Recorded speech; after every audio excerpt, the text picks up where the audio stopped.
দায়িত্বভার গ্রহণ করেই সাধারণ মানুষের সমস্যা সমাধানে উদ্যোগী হলেন উত্তর দিনাজপুর জেলার নবনিযুক্ত জেলাশাসক তানভীর আফজাল। ইতিমধ্যেই মধ্যপ্রাচ্যে যুদ্ধ পরিস্থিতির কারণে জ্বালানি সংকট দেখা দিতে পারে, এরকম একটা ভীতির সঞ্চার হয়েছে সাধারণ মানুষের মধ্যে। বিশেষত এলপিজি সিলিন্ডারের আকাল দেখা দিতে পারে এমনটাই মনে করছেন সাধারণ মানুষ, যার ফলে গ্যাস সিলিন্ডার জোগাড়ের প্রবণতা বৃদ্ধি পেয়েছে মানুষের মধ্যে। ফলে সার্ভার ডাউন থেকে শুরু করে বিভিন্ন সমস্যা দেখা দিচ্ছে এলপিজি সিলিন্ডারকে কেন্দ্র করে। রবিবার দায়িত্বভার গ্রহণ করেন উত্তর দিনাজপুর জেলার নবনিযুক্ত জেলাশাসক তানভীর আফজাল। ঠিক এরপরই বৃহস্পতিবার নিজ কার্যালয়ে সাংবাদিক বৈঠক করে জেলাশাসক জানিয়ে দিলেন, এই মুহূর্তে জেলা জুড়ে এলপিজি সিলিন্ডারের কোনো রকম অপ্রতুলতা নেই। সাধারণ মানুষকে আতঙ্কিত না হওয়ার পরামর্শ দেন তিনি। তিনটি তেল কোম্পানির সঙ্গে জেলা প্রশাসন আলোচনা করে সব রকম পরিস্থিতি খতিয়ে দেখছে। একই সঙ্গে কোনো রকম দালাল চক্র যেন সাধারণ মানুষকে প্রতারিত করতে না পারে সে বিষয়ে সকলকে সতর্ক থাকার এদিন পরামর্শ দেন জেলা শাসক।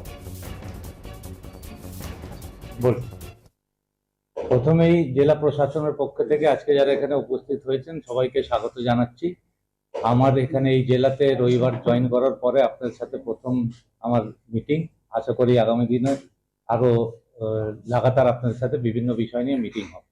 আজকে যে বিষয় আমরা এখানে উপস্থিত হয়েছে যে কয়েকটা দিন ধরেই বিভিন্ন টিভি চ্যানেল পেপারে আমরা যা দেখছি আর কি, যে এলপিজি নিয়ে যেটা হচ্ছে, বিশেষ করে আমাদের ডোমেস্টিক এলপিজি নিয়ে যে একটা এমন বার্তা যাচ্ছে মানুষের কাছে যে শর্টফল আছে, পাবো না, অনেক কিছু বিভিন্ন ধরনের বিভ্রান্তি সৃষ্টি করার চেষ্টা হচ্ছে।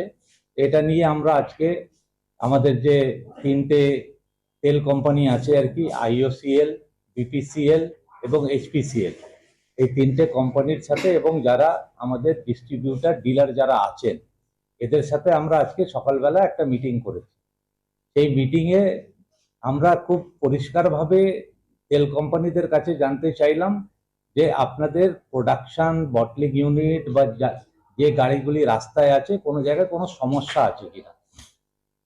সেখানে আমরা যা দেখলাম যে ওদের একদম ক্লিয়ার কাট বক্তব্য যে এই মুহূর্তে তাদের বটলিং প্ল্যান্ট থেকে শুরু করে আমাদের যারা এখানে ডিস্ট্রিবিউটার ডিলার যারা আছে তাদের পর্যন্ত কিন্তু কোনো শর্টেজ নেই।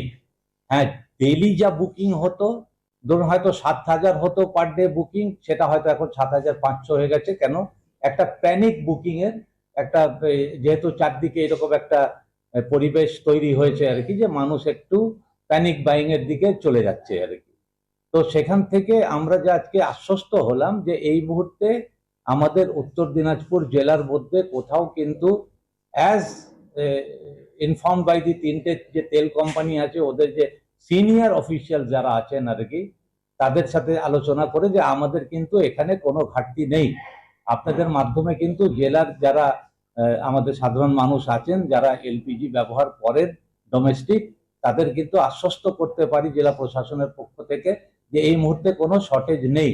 হ্যাঁ, যেটা ওদের একটা কেন্দ্রীয়ভাবে ওদের যে সিদ্ধান্ত নেওয়া হয়েছে তেল কোম্পানির, যেটা সিদ্ধান্ত আছে যে 25 দিন পরে নেক্সট এলপিজি বুকিং হবে, সেটা হয়তো 25 দিন পরে বুকিং হবে, সেটা ওদের পলিসি ডিসিশন। কিন্তু প্যানিক বাইং করার কোনো প্রয়োজন এই মুহূর্তে নেই। শর্টেজ বটলিং প্ল্যান্ট থেকে শুরু করে ডিলার ডিস্ট্রিবিউটার পর্যন্ত নেই। কিন্তু প্যানিক বাইং হলে কি হবে যে প্রত্যেক দিনের যা ওদের চাহিদা এতদিন ছিল সেটা হঠাৎ করে বেড়ে যায়। এই কারণে জেলা প্রশাসনের পক্ষ থেকে অ্যাজ জেলা শাসক সবাইকে রিকোয়েস্ট করছি যে প্যানিকের মধ্যে যাবেন না। জেলা প্রশাসন পুরো নজর রাখছে পুরো বিষয়টার উপরে, কন্টিনিউয়াস যোগাযোগ আমরা রাখছি উইথ আইওসিএল, বিপিসিএল, এইচপিসিএল, তিনটে সংস্থার সাথেই আমরা যোগাযোগ রাখছি যাতে কোনো সমস্যা না হয়। এটা আমাদের এলপিজি ডোমেস্টিক নিয়ে হলো। এরপরে যে কমার্শিয়াল পার্টের যেটা আছে আর কি, যে ওদের যে পেট্রোলিয়াম মিনিস্ট্রির যে ডিসিশন আছে যে as far as commercial cylinders are concern, ওখানে কিন্তু ওরা এডুকেশনাল ইনস্টিটিউশনস, হসপিটাল যারা আছে, মেডিকেল যে প্রতিষ্ঠানগুলি আছে এবং রেলওয়ে ক্যান্টিন, এটা ওদের বক্তব্য যে এটাই ওদের যারা উচ্চস্তরীয় যারা ওদের আধিকারিকরা আছেন ওরা সেটাই বলেছেন যে এই তিনটের ক্ষেত্রে কোনো রেস্ট্রিকশন নেই, যেমন আগে পাচ্ছিল তেমনি পাবে। ইভেন মিড ডে মিল যেখানে দেওয়া হয়, অনেক জায়গায় কমার্শিয়াল না করে সেই অর্ডারটা আছে আর কি, যে মিড ডে মিল যেখানে রান্না হয় সেখানে এলপিজি ডোমেস্টিক দিয়েই চলে আর কি।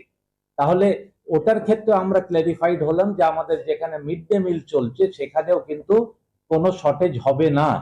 সেটা এলপিজি যেমন ডোমেস্টিক ওখানে পাচ্ছিল সেটা কিন্তু ওরা পাবে। আর এডুকেশনাল ইনস্টিটিউশন, মেডিকেল, আমাদের হসপিটালস এবং রেলওয়ে ক্যান্টিনের ক্ষেত্রে যেটা আছে আর কি, সেটা আমাদের যেমন অ্যালাউ করা হয়েছে আর কি, তেল কোম্পানিরা যা বলেছেন যে ওখান থেকে নর্মালি যেটা আছে আর কি সেটা ওনারা পাবেন। এই হচ্ছে মূল ব্যাপার, যে প্যানিক করার কোনো প্রয়োজন এই মুহূর্তে নেই, যথেষ্ট আছে আর কি। আর কোনো সমস্যা হলে আমরা আছি, আমরা নিশ্চয়ই এটা টেক আপ।